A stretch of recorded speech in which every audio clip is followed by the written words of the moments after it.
coming out of the XP lane. So that being said, I think Onic PH better slow their roll, especially since they have a Harith. But the thing is, they do have this Selena. The Selena can actually help win out the lane. Any lane that she chooses to go, whether the XP or the gold. So the Selena can play it slow. However, I feel like, especially going up against this Aldos, maybe they want to go maybe a little bit faster. Well, the questions will be answered here in the game. Are you ready? It's going to be RRQ and Onic taking it to the land of Dawn as both of these side lanes are already going in for some crazy trades on the board. Selena, what happened in that early stage? Beloyski already at such low HP. Yeah, looking at the mid lane just now, she tried to go a little bit aggressive, but Clay manages to damage her a little bit more, especially here, Vin on this Matilda, focusing every single hit from the first kill, managing to hit her. But I feel like in this early stages of the game, it's still fine, it's still controllable. It's how they transition after this. Yeah, I like how you put it, Leo. Deceptively good. I agree completely, man. The Esmeralda, everyone says, yeah, scaling hero. But in that early stage, it's actually really, really good, especially when you're talking about the early mobility, where Yu Zhang, yes, has mobility, has that team fight potential, but only after that ult. Yep, and so far the only thing that Onic can do is win the vision game, and of course try to find those pickoffs for Beloyski. Zinlos low! Oh, Aldous is gonna get taken down. That's your first blood by Razor, picked up by the Filipino team, Onic. And that's what I was saying. RRQ, they're playing on one plane of deception, while Onic PH might be doing the same thing. Shades of Na'Vi possibly playing Possum early on. What is this, 2 minutes? Now this is what I'm talking about, because the Selena is actually very good in any lane, whether EXP or gold. You just have to pressure a little bit, and Zin went a little bit overzealous, had his first death over there. We just want to see what Onic Philippines wants to transition on, and looks like the turtle is going to be the objective. Yeah, they really like to do these kind of things, but Vin is already in there. He's going to try to go and do some damage. Point time when able to get back onto 2 members right now. So Albert gets kicked away. He's going to get taken down in R7. He's going to try to go for more. Beloyski for the price of Albert. That is not a good trade, but they're trying to make it a better one. Dlarski now caught in the 1v3, instantly taken down, and that's going to be RRQ going and equalizing the board 2-2. So far, 1 kill up, but then Kairi still got the turtle.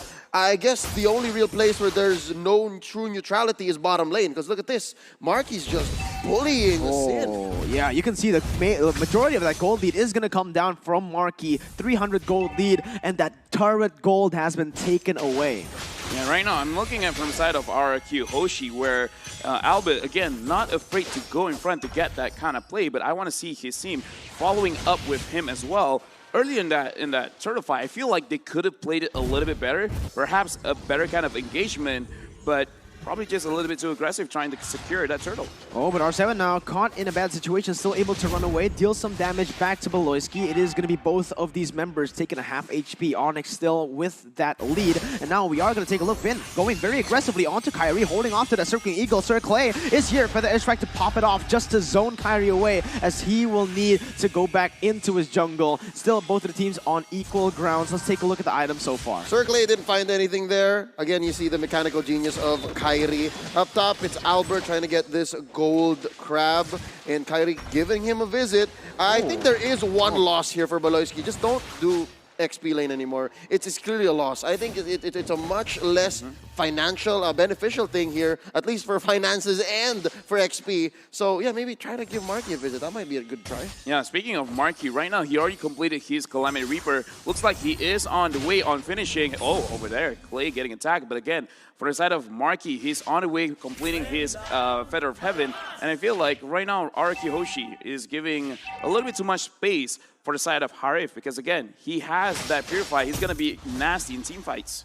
Yeah, and now we can see already Onic preparing this turtle. Really, really good setup from them. Able to get Farsa really low. Vin trying to open up the map. Will be able to dodge away from the Abyssal Arrow as Onic goes and starts it up. R7 though being such a nuisance already here, guiding Win to save him away from that engage, but he is extremely low. This is not really looking good for the side of Onic, but Abyssal Arrow, once again, is going to be dodged away. RRQ, they might look for the collapse. Onic might look for the collapse. It's just going to be the matter of who gets it. Final execution to go in and get the turtle. Now, an all fight breaks loose. Vin goes in for the Circling Eagle onto H with, oh my god, it's going to be taken down, as that's going to be Albert. He's going to like and pounce, unable to connect onto anything. R7 going in for the Falling Star Moon as well, as both teams will just choose to disengage. Onic with the lead.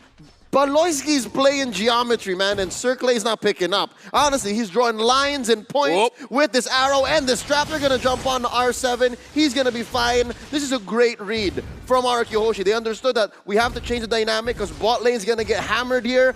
Let's switch over to top lane, and that's exactly where Marky went. Onto my point again. LaFell said it best, wherever Baloyski goes, he just changes the pace of the game, and right now, Finn catches another one! Baloyski has just been so on point.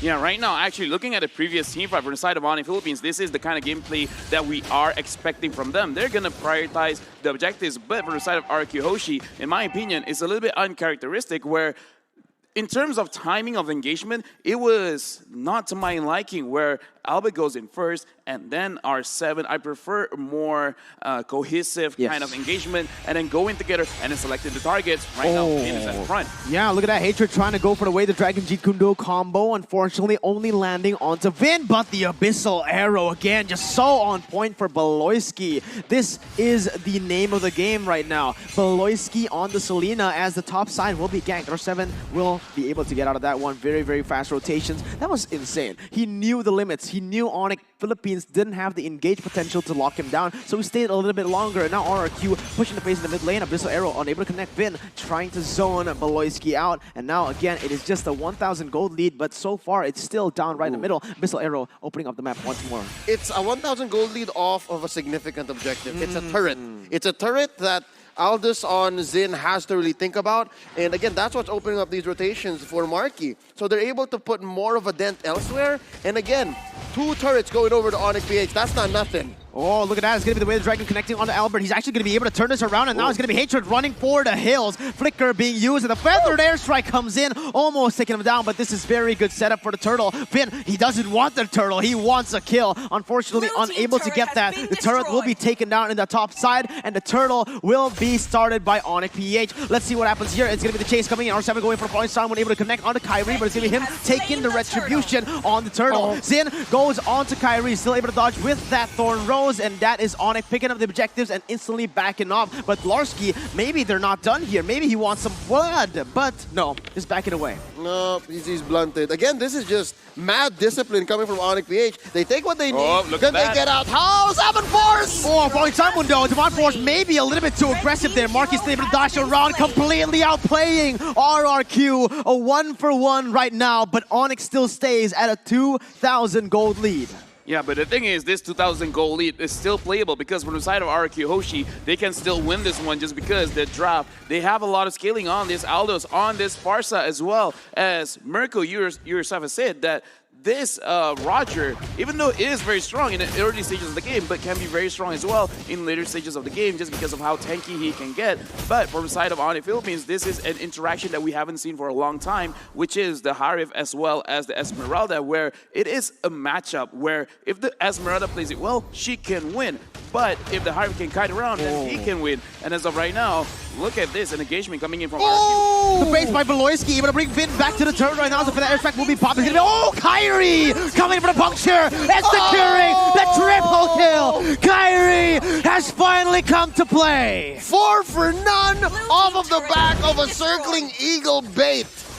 RRQ Hoshi unable to find anything else on the map because even Xin has to retreat. He was way too deep, could have pushed that tier 1 down bottom, and now Onic are going to convert out of their minds. Going to go for the early choke and then start to get equilibrium and even maybe push part the line through all of these lanes. Amazing play. Yeah, right now we got to go back to the keys to victory. But before that, let's look at the replay again. From the side of RRQ Hoshi over here, we can see that Finn engages, but he went in alone. His team is not confident in that. Look at Albert. Albert trying to run away. Clay still trying to fight. So this is what I'm talking about in terms of their communication. It looks like they're a little bit all over the place. It's like, what do you want to do? I want to do something else. So from the side of RRQ Hoshi, they have to give a little bit more respect on the side of Onic Philippines, and they have to start taking this a little bit seriously and start to slow their roll and actually go in as a team.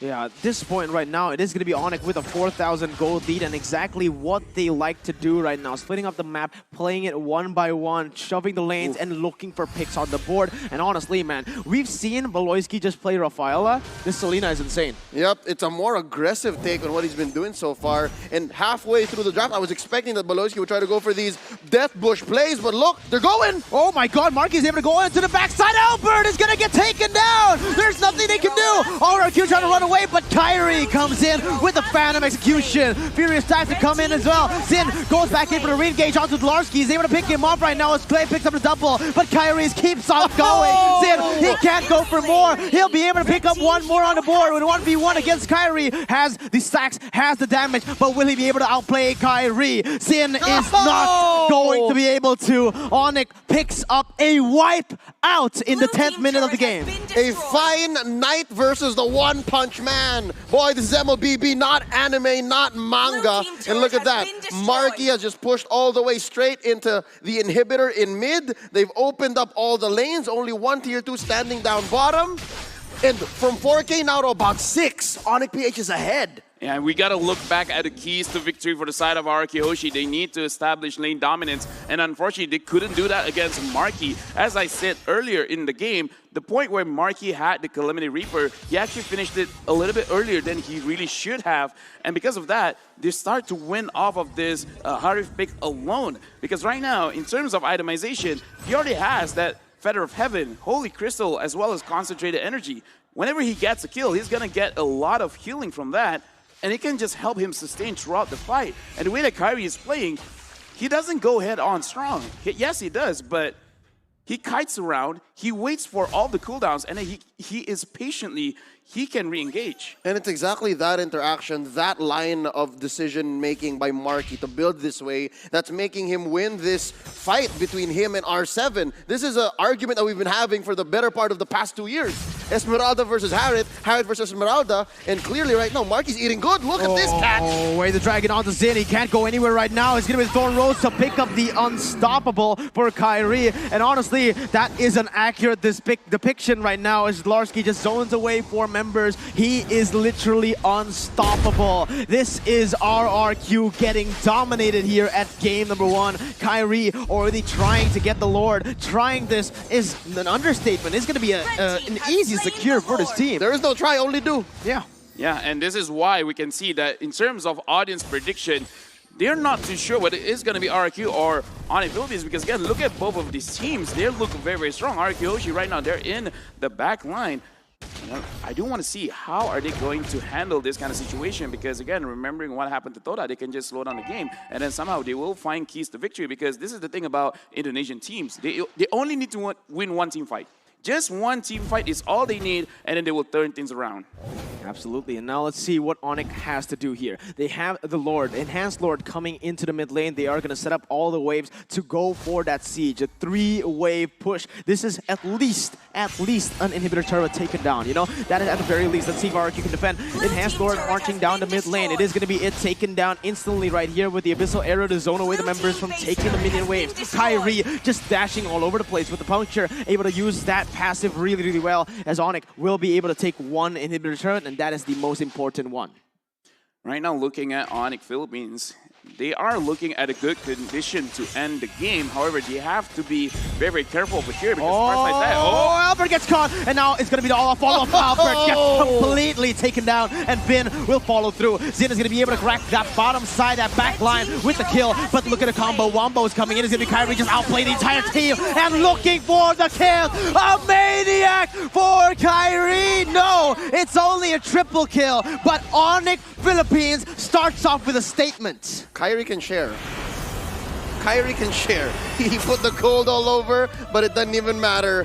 What a start for Onic Philippines. This is a best of 5, and I think we're just getting started. We're literally just getting started. Yeah. Honestly, that wasn't a statement. That was a declaration of war. Yeah, this is a situation where I did not thought that we would be in. I thought the first game, we're going to go guns blazing, and I thought that the guns would come blazing from our side of RRQ. Onic Philippines, they're going to play a little bit more methodical, but looks like in this game, they want to show up. It's like, we're not that scared to go on a team fight kind of situation. So right now,